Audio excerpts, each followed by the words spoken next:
Welcome students. I think you all have watched the previous video. So what we learned in the previous class?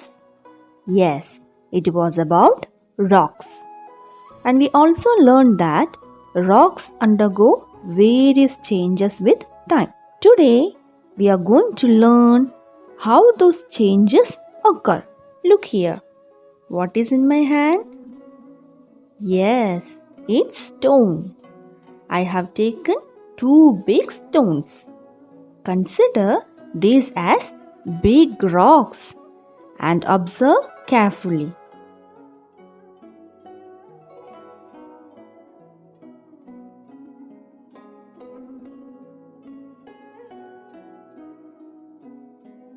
What did you notice here?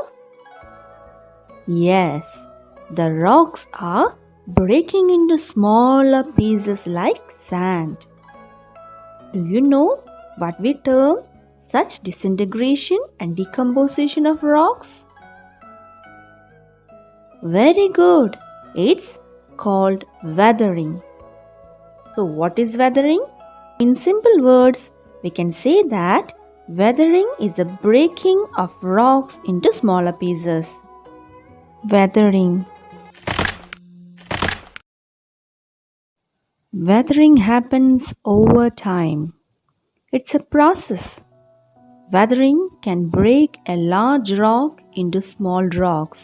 Weathering breaks smaller rocks down further into soil, sand, or even tiny particles called sediment. But what causes weathering? Water, ice, wind, plants, heating and cooling. All of these things affect the earth and play a part in breaking rocks down into smaller pieces. They are the causes or agents of weathering.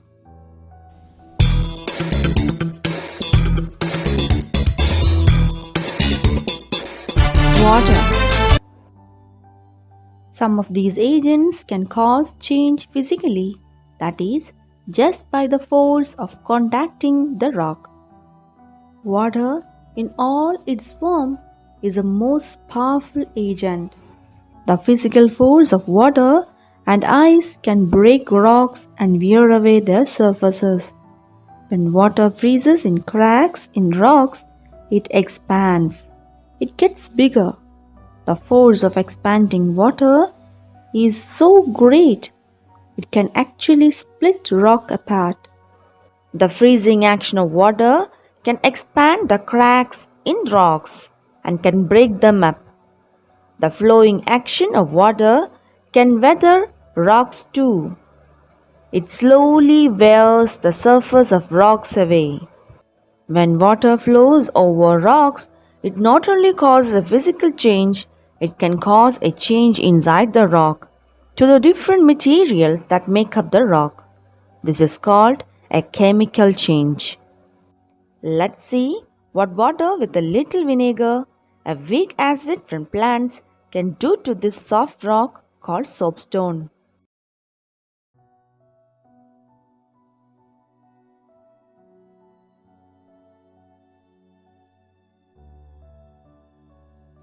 After just a few minutes, you can begin to see particles in the water. Let's wait just a little longer.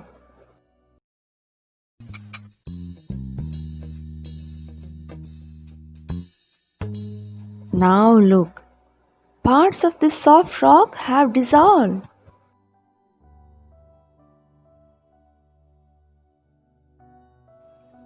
Why did some of the rock wash away here and some of it stayed there? Water caused a chemical change. It was able to dissolve some of the material in the rock while other parts did not dissolve. We saw how water can get into cracks in rocks, freeze, expand, and break rocks down. The same thing can happen with plants.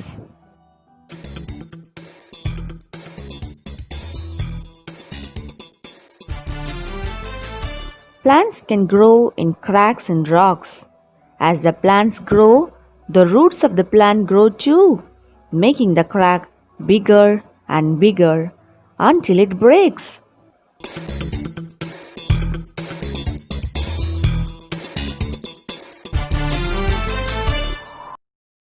Wind. Over time, wind can weather away the surface of landforms, changing the way they look.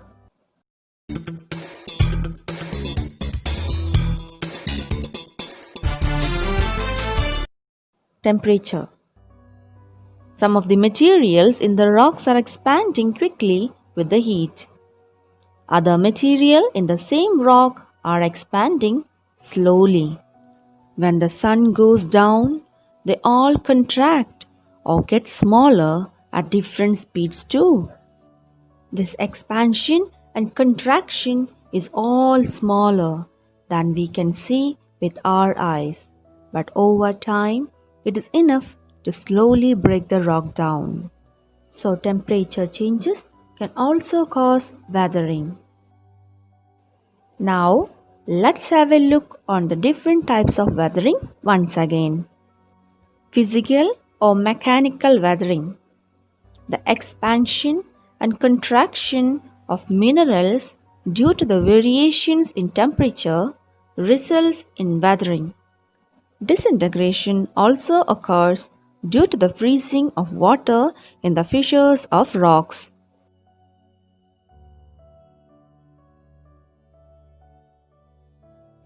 Chemical weathering. When oxygen, carbon dioxide, water, etc. react with the minerals and result in the chemical decomposition of rocks is called chemical weathering. Biological weathering. The plant roots penetrating into the fissures in rocks, burrowing of animals, and the decomposition of plant and animal remains lead to weathering. Apart from these, human activities such as mining and quarrying also lead to weathering. Weathering helps humans in many ways. Minerals in rocks get extracted, helps in mining, causes soil formation. I think you all understood what we learned today. We will meet in the next class with a new topic. Thank you.